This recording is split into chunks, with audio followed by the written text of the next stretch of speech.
ایک لمحے کے لیے سوچو کہ آپ اکیلے ہو اور ایک انتہائی سنسان راستے پر رات کے آخری پہر سفر کر رہے ہو، ایسی جگہ جہاں چاند کی روشنی بھی کم ہی گزر پا رہی ہو، اور ٹھیک وہیں تمہاری گاڑی بند ہو جائے، ایسے کہ نہ تو وہ دوبارہ سے چلنے کے قابل ہو اور نہ ہی تمہیں کسی کی مدد حاصل کرنے کی کوئی امید ہو۔ تو تمہارا فیصلہ یہی ہوگا نا کہ چلو صبح تک کا انتظار کر لیتے ہیں۔ لیکن تبھی آپ کو کچھ سنائی دے، کچھ ایسا جو پہلے مدھم سا ہو، دور سے، جیسے تمہارا دماغ تمہارے ساتھ کھیل کھیل رہا ہو، مگر وہ آواز پھر صاف اور واضح سنائی دینے لگے، جیسے وہ ٹھیک تمہاری گاڑی کے باہر سے آ رہی ہو۔ تم دیکھنے کی کوشش کرو مگر آگے کچھ دکھائی نہ دے، ہاں مگر اسے محسوس ضرور کر رہے ہو۔ تمہارا جسم خوف سے جھرجھریاں لینے لگے، جبکہ سانس تمہارا گلے میں اٹک جائے۔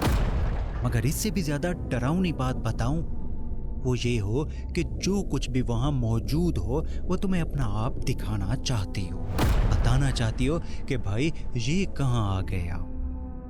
اب نہ تو آپ اسے اگنور کر سکو اور نہ ہی آپ اس سے جان چھڑا سکو، کہ تبھی آپ کو سمجھ آئے آپ یہاں پھنسے نہیں، پھنسائے گئے ہو۔ ایسا ہی سب کچھ میرے ساتھ ہوا تھا، بہت دیر تک، شاید گھنٹوں تک، وہاں دور اس ویرانے میں ایک ایک لمحہ بڑی اذیت میں۔ نئے آنے والوں کے لیے بتا دوں، اس چینل پر آپ کی مرضی کے ٹاپکس اور آپ کی مرضی کی سٹوریاں ہوتی ہیں۔ یہ ایسا چینل ہے جو آپ کے ایک ایک کامنٹ پر توجہ دیتا ہے، آپ کی رائے کا احترام کرتا ہے، اس لیے فوراً سے سبسکرائب والا بٹن پریس کر کے ہمارے ساتھ جڑ جاؤ۔ تو چلیے آج کی زبردست کہانی کی اور بڑھتے ہیں۔ اس رات جیسے ہی میرا انجن رکا، میں فوراً سمجھ گیا کہ کچھ نہ کچھ تو گڑبڑ ضرور ہے۔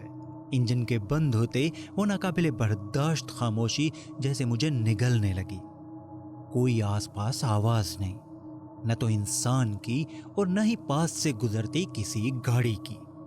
میں تو عادی تھا شہر کے شور شرابے بھری زندگی کا، اور یہ تو دور تک پھیلا ہوا ایسا راستہ تھا جس کی منزل شاید کئی دنوں کی مسافت پر بھی نہ آتی۔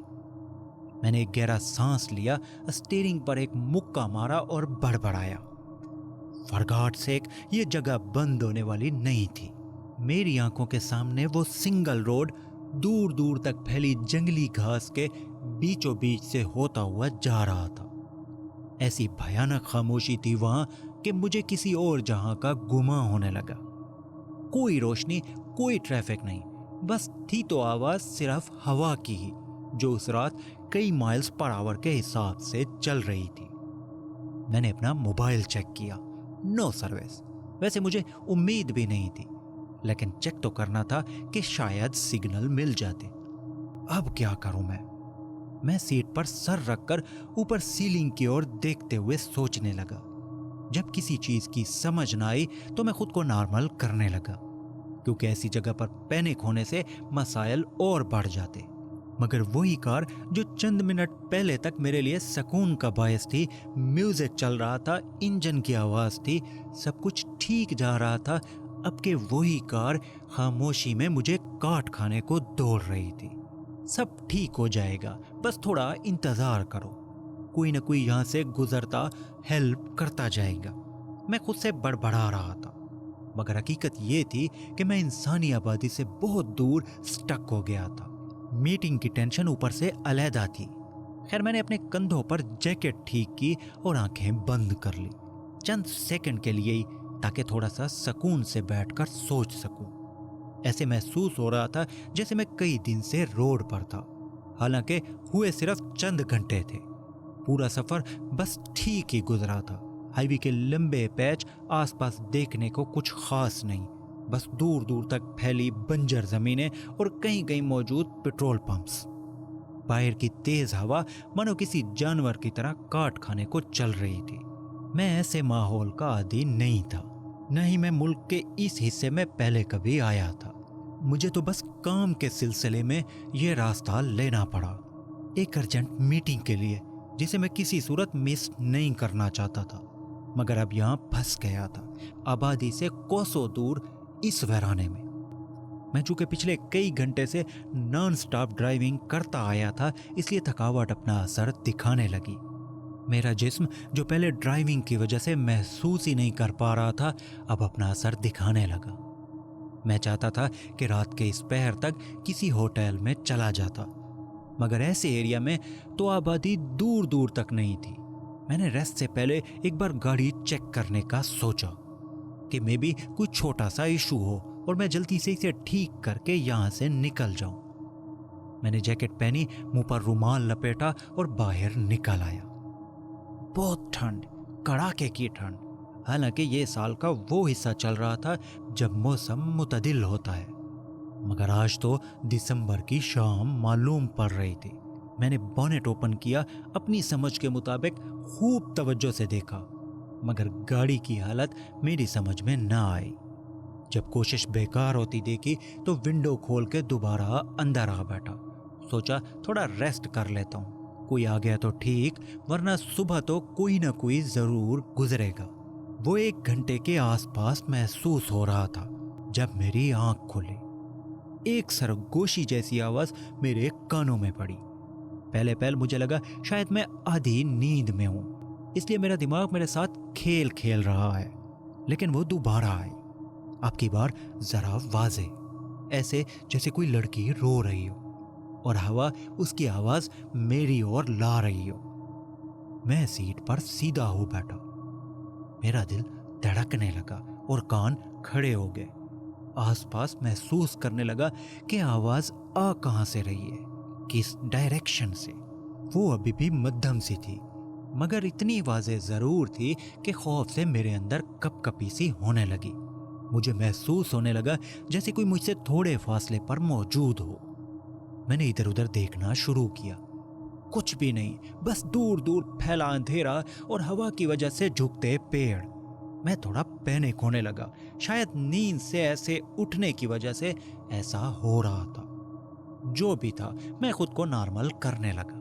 وہ ہوا کا ہی شور ہے یا شاید کوئی جنگلی جانور ہو سکتا ہے، اس کے علاوہ کچھ نہیں، میں اپنے آپ سے بڑبڑا رہا تھا۔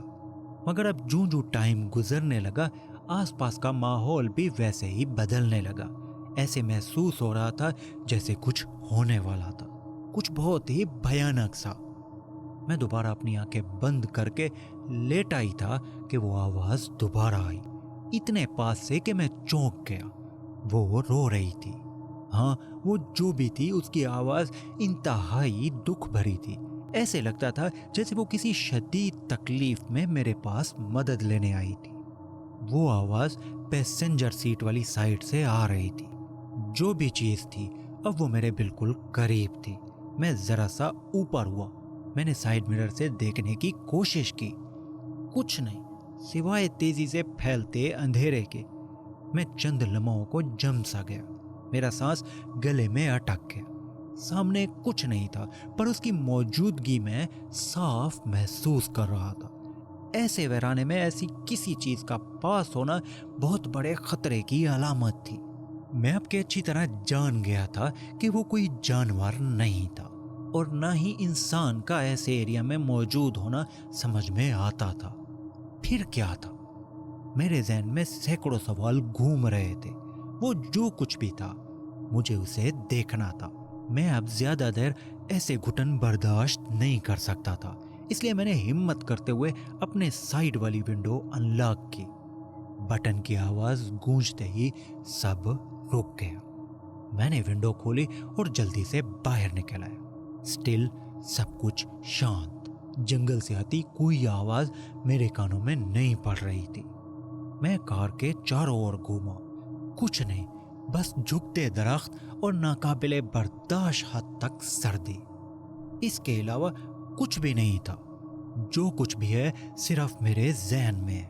میں نے خود کو بتاتے ہوئے ایک بار سر کو جھٹکا دیا۔ اگر وہ باہر ہوتا تو سامنے آ چکا ہوتا، دور تک پھیلا روڈ جیسے میرا منہ چڑھا رہا تھا، جیسے میری بے بسی کا مذاق اڑا رہا تھا۔ حالانکہ اس سب کے دوران مجھے کوئی ایسا ثبوت نہیں ملا تھا کہ کوئی میرے آس پاس ہو، مگر میرے اندر کی چھٹی حس منو بتا رہی تھی کوئی اور بھی ہے، آنکھوں سے شاید کوسوں دور، مگر وہ موجود ہے، بس یہیں کہیں آس پاس۔